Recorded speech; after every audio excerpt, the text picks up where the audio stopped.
What is a foreign LLC and when do I need one? A foreign LLC in this context is when you have an LLC in one state, but now you need to register it in a different state. For example, maybe you open a new location, you expand the business, you open a new office, you have employees in that other state. So for example, let's say you start out kind of just you running the thing, maybe with a VA or a couple of, 1099 contractors, and you registered in Wyoming, and now you've grown and you need some employees, like actual W-2 employees, you're withholding payroll. And let's say you hire 2 or 3 people in, let's say, South Carolina. What you would need to do is you take that Wyoming LLC and you register it in the state of South Carolina as a foreign entity. So that's what I'm calling a foreign LLC. You're registering it as a foreign entity in the state of South Carolina because now in South Carolina, you have these employees and you have this new location. You need to be registered in that state because you actually are conducting business in that state with an office or a location or employees. Another example could be for optics. One client who runs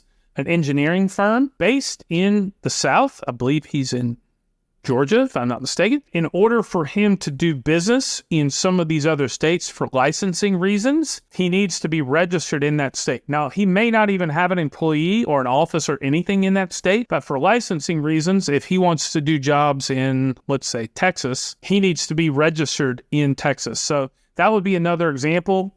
Then you would take his Georgia LLC, registered as a foreign LLC, doing business in the state of Texas. All he has in that case is a registered agent and a registered address in the state, but that allows him to move his licensing over to the state so he can do jobs in that state. So that would be another example of why you might do that. There are other reasons. Most of it has to do with nexus, employees, or licensing of why you would need to register the LLC in a foreign state. And then we hit on it on another topic.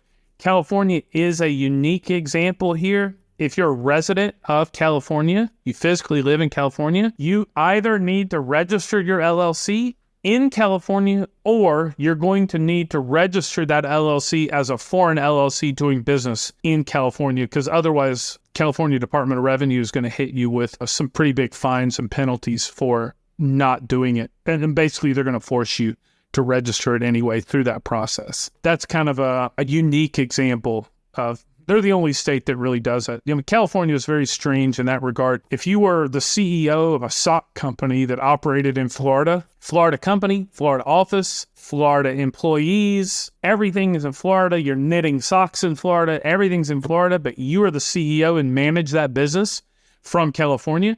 California will require you to register that business as a foreign entity doing business in California because you, as executive management, what they call mind in management happens in California. They would require you to register that business there. California is a unique situation. They're really the only state that does that. If you'd like Business Anywhere to help you create an LLC, use the link in the description below and enter the code BEGIN15 at checkout to save 15%, excluding the state fees. If you'd like to see the step-by-step process of creating an LLC with Business Anywhere, watch this video right here, and I hope to see you in another video. Bye-bye.